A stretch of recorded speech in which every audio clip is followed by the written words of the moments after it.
If LSD or another psychedelic has left you dangled, confused, afraid, and tormented, breathe. In time, the trauma will unravel. You have found a difficult path, but you are okay. Living will still have beauty. You are not alone. I have seen total eclipse without hope of day. It took years, but I am happy with a loving partner and a healthy, sane life. I am a better, more aware, more caring and happier person than I would have been without these experiences. I would not change the choices I have made. It started with 2 hits of blue microdot. The 16 hours or more of tripping was only the beginning. It took years for me to stitch myself back together. I ate 1.5 hits of LSD, and I insufflated another half. Then I smoked about 0.2 grams of hash. Already I felt uneasy, that something wasn't right. It didn't take long before nothing was right. It is unexplainable, beyond a thought, feeling, or sense. A door opened. I was flooded with a new seeing. I was unprepared and resisted. This is when I met with insanity. I won't go into the details of my complex and confused mind. It still gives me shivers. I'll just say that without a doubt that I was now insane and going to stay that way for the rest of my life. Metaphors grew out of nothing. A string of strange coincidences and some strong acid made me believe that I was suddenly in on some syndicate that operated on a psychic level, all through metaphors and feelings. I was being welcomed into the circle. Insanity was a network. I didn't want to be a part of it, but it was too late. Then I realized I wasn't insane, but dead. I had overdosed on LSD. I now know this is impossible, and I was riding in limbo, needing to choose heaven or hell. My cousin, who I was close to all my life, was cool with smoking cigarettes, weed, and was high on the same LSD, having a great time with it, I might add, became to me a manifestation of Satan. My older brother, who was as clean as they come and totally naive to drugs, became to me a manifestation of Jesus. Of course, I followed him around all night, bugging the shit out of him to take me to heaven. This scared the ever-living shit out of him. At one point, I pissed my pants on purpose to try and convince myself I was still alive, but the trip had roots, and that was not enough to snap me out of it. I was willing to do anything he suggested. However, with his inexperience, he would tell me to do things like go to sleep, go lay down in my room with the lights off. There, my body would feel as though it was disappearing, that I was slipping into hell.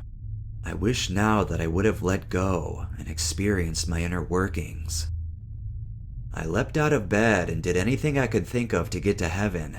I even tried calling my parents who were away on vacation. I went through my peak doing these random and frantic things as I was certain I was going to fall into hell at any moment. That night was long. As my cousin and I came down from our trips, he ultimately talked me into finally going to bed and getting some sleep. I don't recall if I actually ever slept. He left the next afternoon. What is most formative and important is the week and then years afterward, a journey few people will ever make in this life.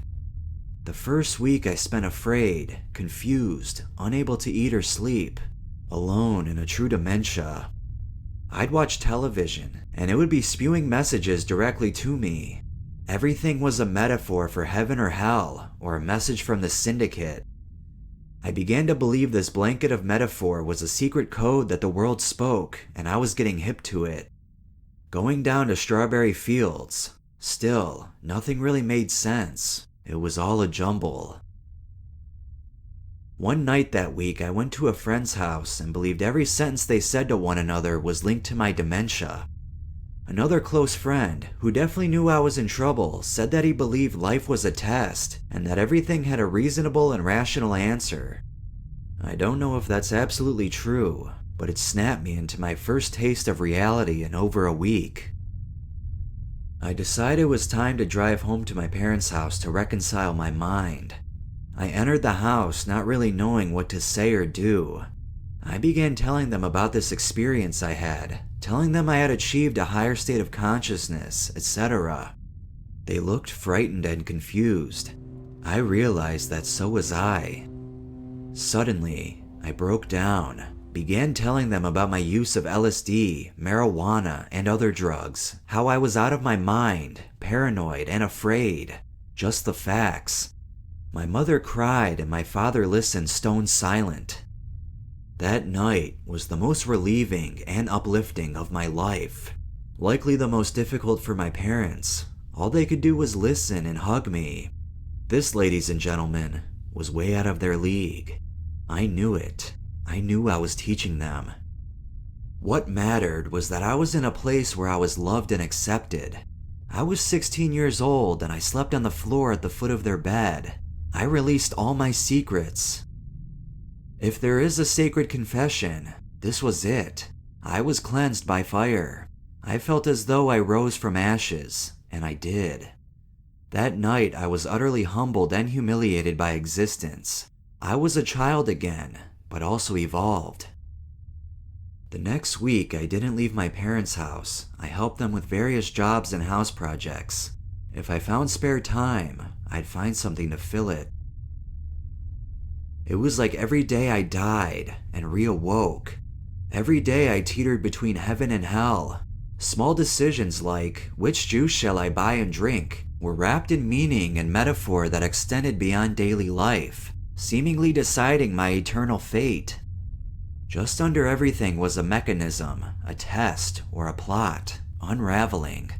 I saw powers that we are all capable of, the power to live or to die any moment. I began seeing through the facades of judgment and morality. My learned belief systems eroded and were replaced with experience.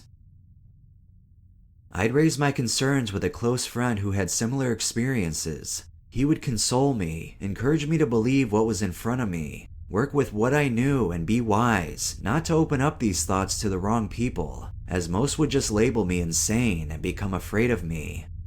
He was, of course, totally right, and a good friend for his patience and protection.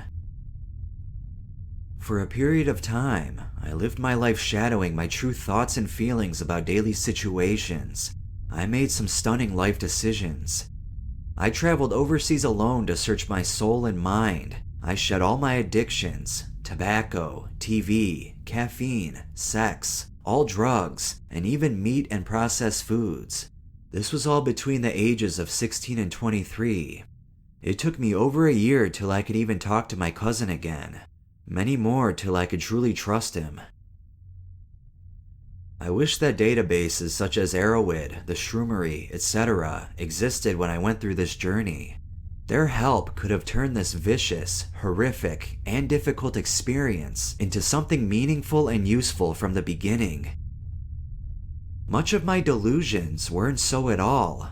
This life, this existence, is a blanket of meaning and metaphor. Everything we see, touch, and hear is a creation of our own perceptions. This can drive you mad, or make you powerful, exalted, and blissful. I am 27 as I write this. The lessons and impressions left by the LSD trip, the full week of dementia, and the years of reevaluating evolved me to a state of consciousness few ever reach. I am at peace with myself and my existence. I don't want to die, but I am virtually unafraid of it. I see through the bullshit of war, violence, and destruction. I seek and participate in peace. I believe we all wish to. LSD helped push these to the front of my consciousness. I had to go through hell, but these moments I now live are truly awake and free. To this day, I wonder if I am actually alive, or if I'm alone. A drifting consciousness lingering in an endless construct of my own imagination. It doesn't matter really. I found peace.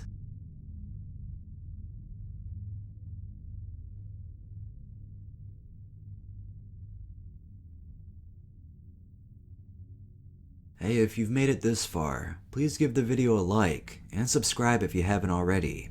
Check out my other trip reports as well. It makes up 98% of my channel. Also, if you have an Instagram, please follow me at the Trip Keeper. I post daily content on there, which include memes, my cat, or whatever may be on my mind. You could stay updated with my personal life, and you can also DM me if you want to. If you're having any kind of depression or pain in your life, I'll be there to talk to you and help you get through it, or at least try the best as I can. My other followers can attest to that. And I want to give a big thank you to my last video that I uploaded. So far in 24 hours, it reached 10,000 views. That's the fastest a video has ever gotten to 10,000 views for me. I hope it continues to rise, so please go watch that if you haven't already. Alright, I hope you enjoyed this tripper's journey into insanity and back to reality.